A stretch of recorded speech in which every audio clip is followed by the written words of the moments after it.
Full Bloom is brought to you in part by the following.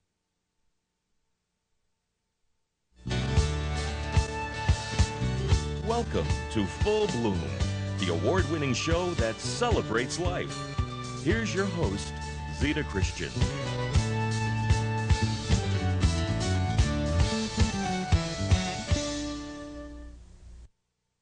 Hi everyone, welcome to Full Bloom. I'm Zita Christian.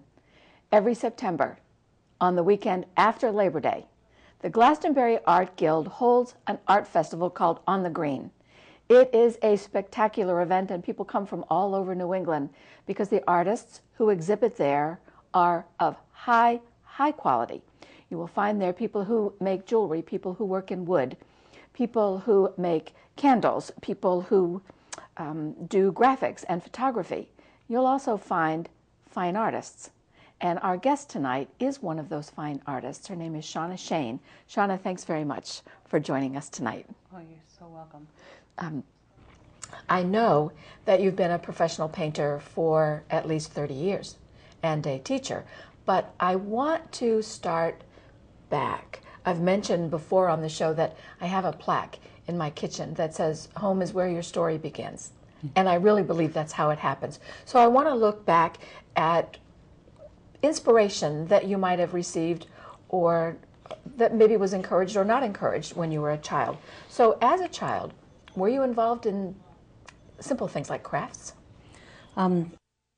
I started drawing when I was in second grade. After an incident in school where we were supposed to copy a little drawing from a book or a picture just for an art project, and I copied a horse, and because I loved horses. So when the kids went, that they kind of thought that was amazingly good. I just remember the moment. It's almost like what you hear when a comedian talks about the first time he's on stage. Yes. I thought to myself, this is what I'm going to be. It was so profound that the enjoyment of others, the experience of them appreciating what I'd just done, gave me such a thrill that I thought, I will do this now for the rest of my life. I simply thought it that way. And when I started drawing a lot more, it turned out that my father was also a dabbler in art and painting. Not very often, but he did it enough so that I got a lot of encouragement. Well, I was going to ask in what way your parents are creative. So your dad was also an artist. Yeah, Sunday what about painter. Your mom? Sunday painter. Yeah, she didn't consider herself artistic at all, but later in life she did start doing a lot of crafts, and I discovered that she really was quite interested in the arts as well. But she didn't think of herself as that. You know, I find that often. Parents will look at their children and say, "Oh, my child is so creative, wonderful artist or musician or dancer." But of course, I'm not creative. But when you look deeper, that creativity is there. Yeah, there's a lot of creativity. From the two examples I love to use are for the person who creates the special spaghetti sauce, yes, that cooks all day yes, long on the stove, or the person who mows the lawn and does so in a pattern so that you stand back and here's this gorgeous geometric design. Yeah. I think all of that is creativity. Well, I do want to take a look at some of your paintings, and first thank you very much for bringing them so that we could share those with the viewing audience. And let's take a look at the first one. It's called, I think this is the one called Afternoon Tea. So if we could pull that one up, because I'm wondering, oh yeah, there it is. Is that a scene from real life? Yes, that was actually right in my own home and studio and stores. And it's a friend of mine, and she's been a student for years and years, but Nancy Marshall posed for that painting, and there was 3 or 4 other students that actually painted that the same day. So it was a group of people, and isn't that a lovely position that she was in, and she wore a white dress special for us, and it was turned into a nice composition. You know, that reminds me, as a writer, I've often said to, when I'm with other writers, we could all have the same prompt for a story idea, say, okay, here's the basic plot. And if there were 5 of us in the room, we would all come up with 5 different stories. My guess is you had 5 different styles of absolutely. paintings or interpretations. You always get an individual reaction to the same thing, which is part of the growth as an artist, is to bring that special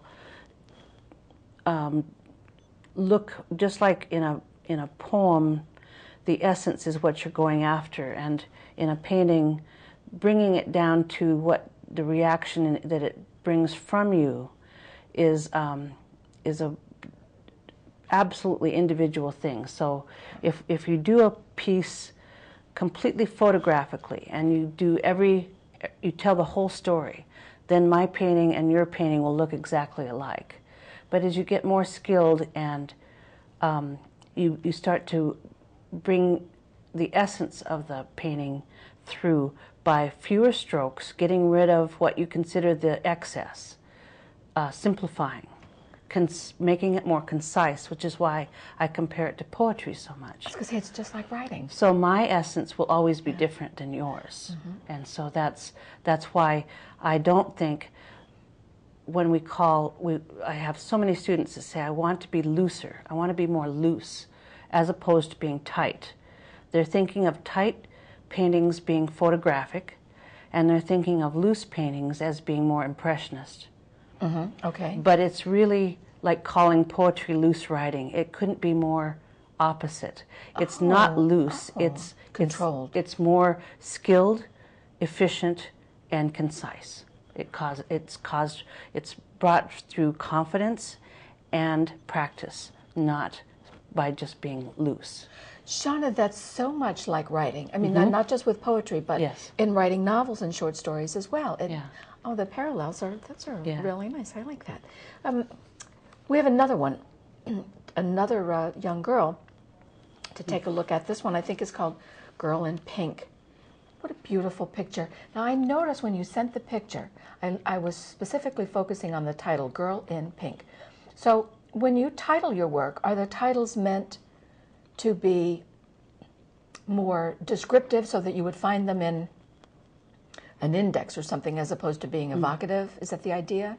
Yeah, it's, I try to describe, I also try to make it so it's something that is, I don't know, it needs to be a little bit more of a story. And if I title it by the name, which this painting at one time was titled by the girl's name. And then I felt that it was seen as more of a portrait. And if it's a girl in pink, it has more of a universal feel. So that's what I was thinking. Interesting. When I took it to when you do paint pictures of people, do you always use a live model? Do you ever work from a photograph? I do both. I love to work from life if at all possible, but a lot of times in a portrait, somebody can give me 2 or 3, maybe 5 hours, beginning a little bit, at the end a little bit, but in the middle I work from photographs to save them the drudgery of sitting for that many hours. I wondered how that worked. Yeah. Okay. Well, you have another one. In fact, this is one of my favorites. This one called Blue Door. I've always been fascinated by doorways and portals and paths. And when I looked at this painting, my first thought was, what's behind the door? Well, a lot of people in Connecticut have been to this place, but they might not have been to the particular nook behind the garden shed at let's see, in Farmington, Is this at the Hillstead? At the Hillstead Museum. This is the garden shed to the rear of the property, and we were painting there with the Plein Air group of Connecticut, the Connecticut Plein Air Society, and the gardens were rather formally planted. So I was more intrigued with the blue door that I found with the yellow flowers. It looked very French. That. Yes, I think that is so pretty. You know, I look at this and I think, seeing the talent that you have that's displayed in these pictures that you're sharing with us tonight, it's easy for me to say, well, of course, you were meant to be an artist. But when you were growing up, I know you mentioned that your father was supportive, but even within that concept, did your parents ever attach that word starving to artists? Like, oh, you're going to be a starving artist? Yeah, it's a difficult thing to decide to be an artist when you grow up. When I was young, it probably was a little bit easier to talk about it being a girl, because I was just on that place where I was not maybe necessarily expected to have a career in the first place. But even so, I only heard one person my young life say that it was possible to be an artist, and that was my high school art teacher. And he gave us the idea, a first idea that I'd ever heard, that it was a business, just like any other self-employed business. And you decide to be in business and you make that happen. And he didn't want to hear excuses. He just said, if you want to be an artist, go out and do it. And but you have to treat it seriously. It's not a whim. It's not something that you do when you feel like it. And you make a product, and you have to love what you do. You have to absolutely be skilled to the top in what you do, and then you have to find a place to market what you do effectively. So it's just like anybody in self-employed business works pretty hard, and it's never easy. Yes. But it's also possible if you decide that you need to do it. Well, you referred to being skilled. So somewhere, in that path, you have to learn your craft. You have to master your craft. But what about, I know in writing sometimes there's a constant debate that you're either a natural born writer or the writing can be taught. Is there that same, same debate in art? There's that debate. In fact, most of my students come to me thinking that perhaps I will tell them whether they have this gift or not. And I don't believe much in this gift of talent. I believe that talent is probably best described as the interest or the love that you have that makes you want to have it.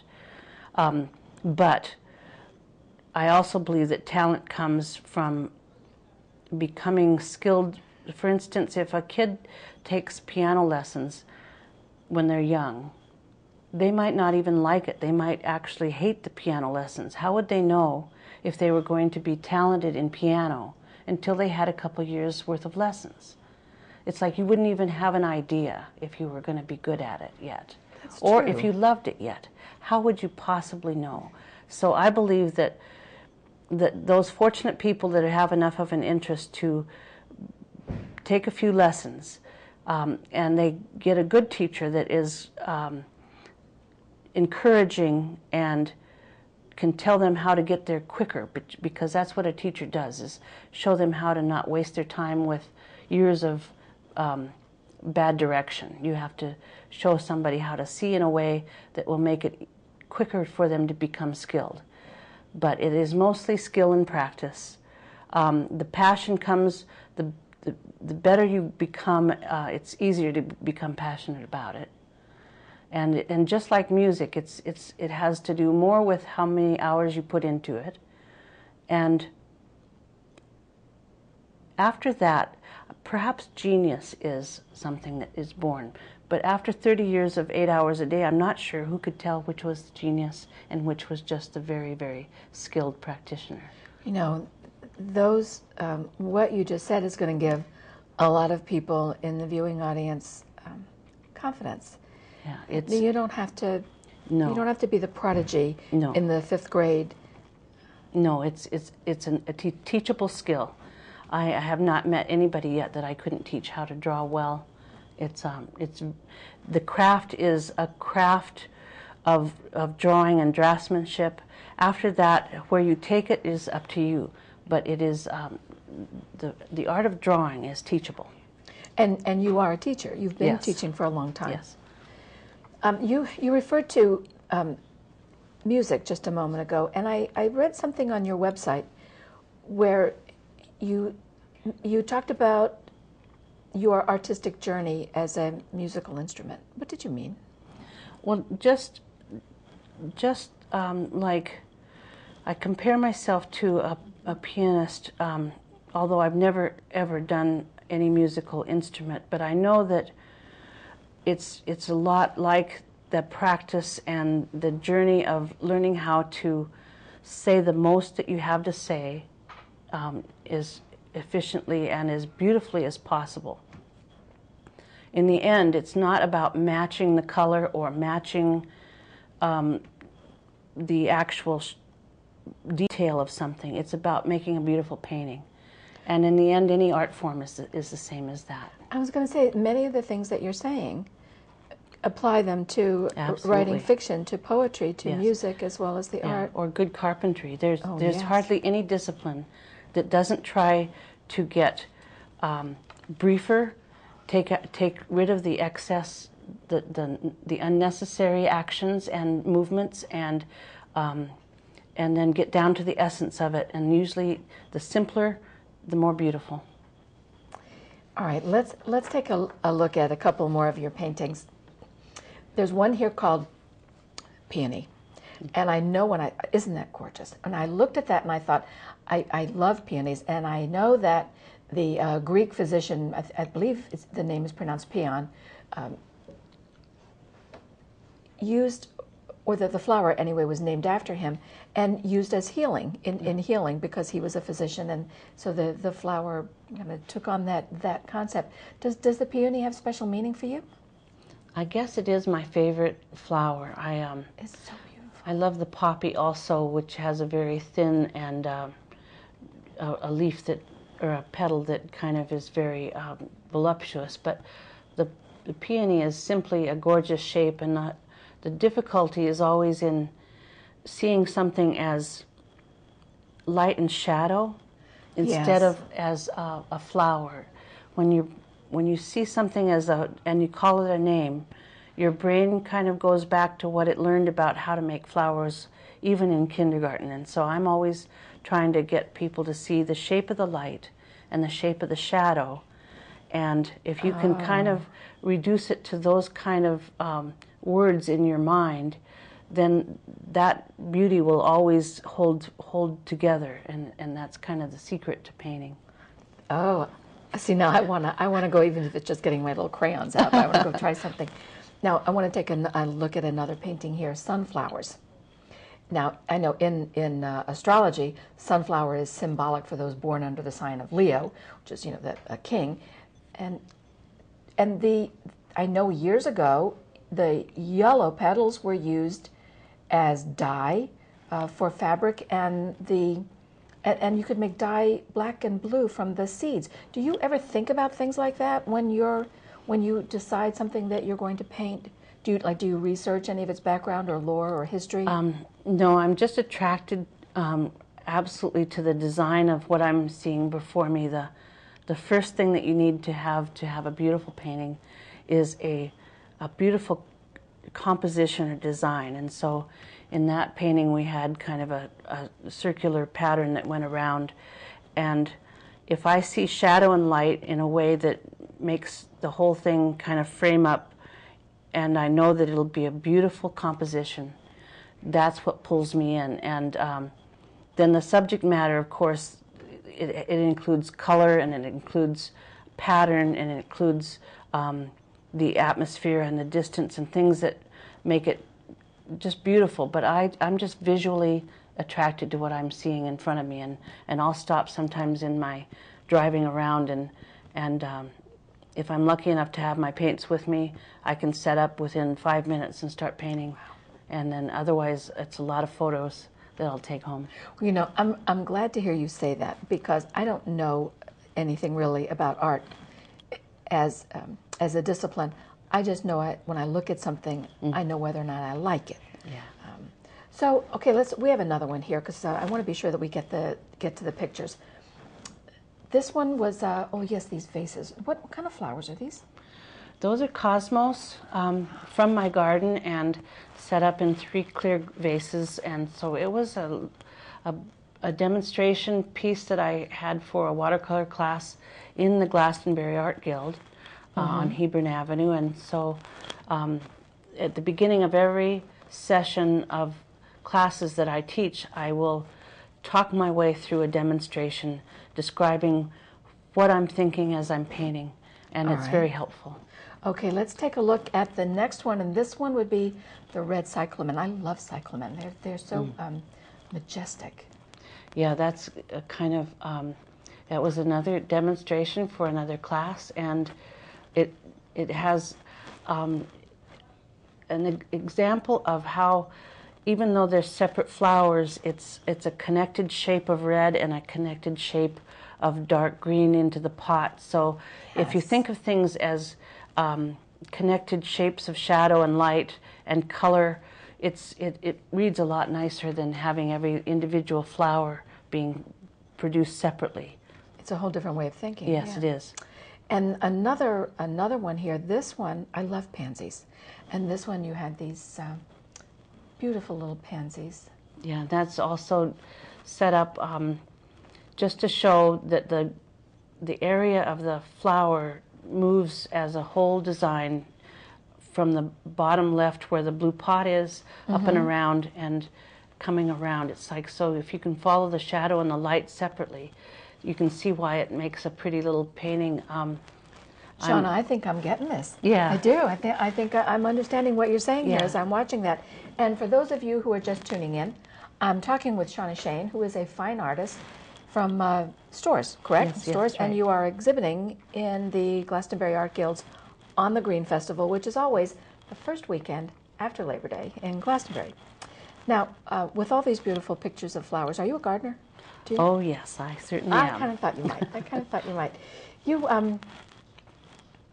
I know you were talking earlier about when we were talking about talent, and you were mentioning about, you know, once a person learns the skill, what they do with it is up to them.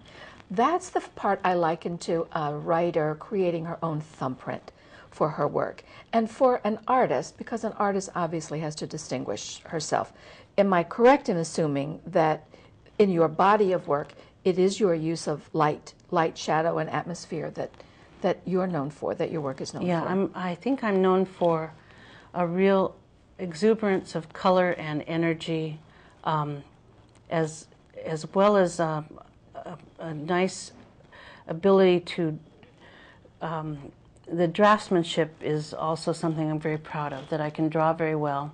And that's what I try to teach to my students, how important that is, because painting is really just drawing with color added. And the color becomes the emotional hit. But the guts of it, the structure of it is in the drawing and in the design. And so I'm proud of my ability as a draftsman, and so that's why I also have a definite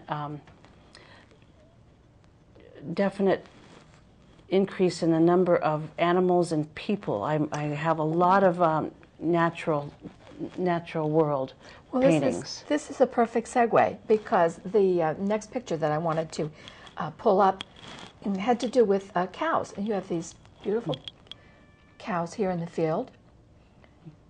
And if we could pull the next one up, because I know we don't have a lot of time and I want to be sure we get the pictures up.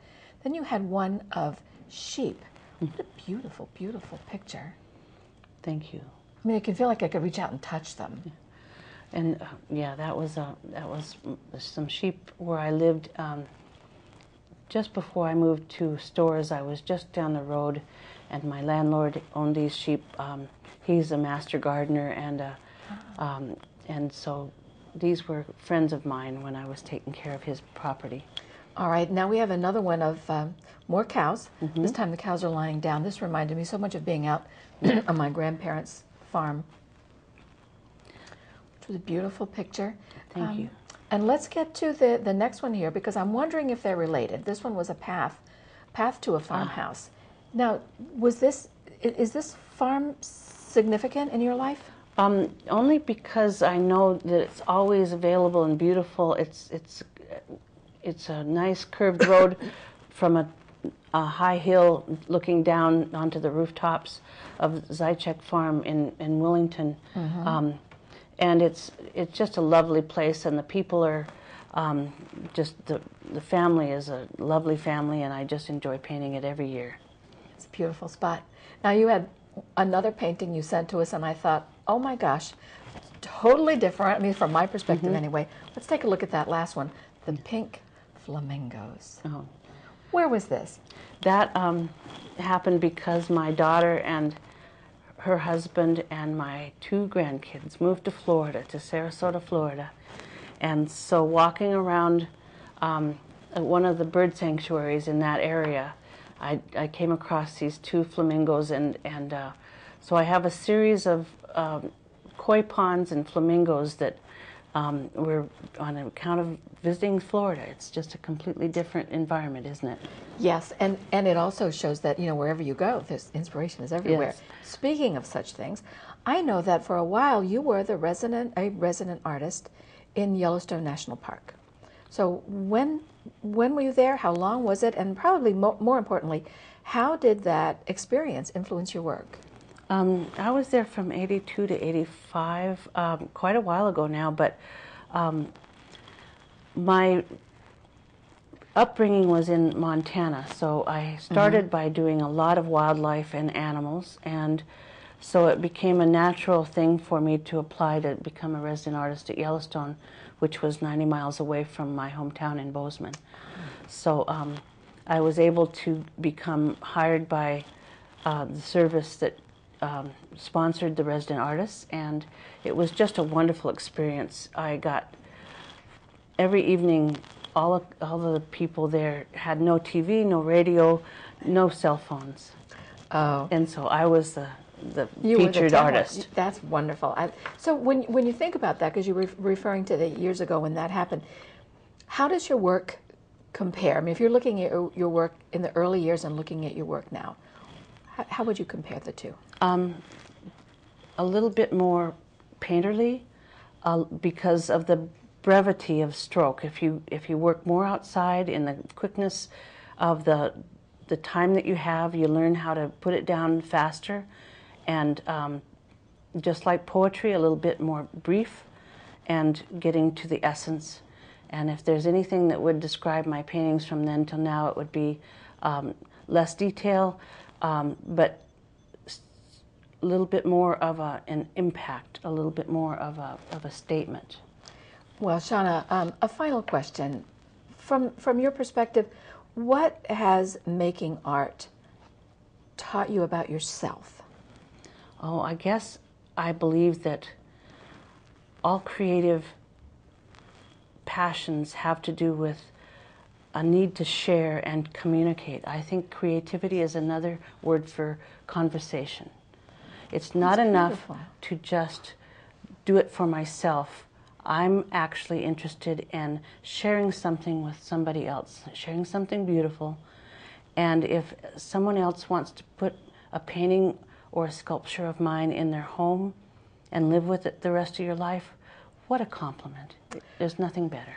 Well, Shauna, I must say, I thank you very much for sharing your beautiful work with us here tonight and bringing so many things to grace our studio.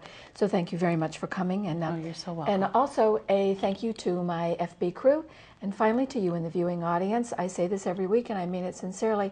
I do know the value of time. Thank you again for sharing an evening with me. We'll see you again next week. Full Bloom is brought to you in part by the following: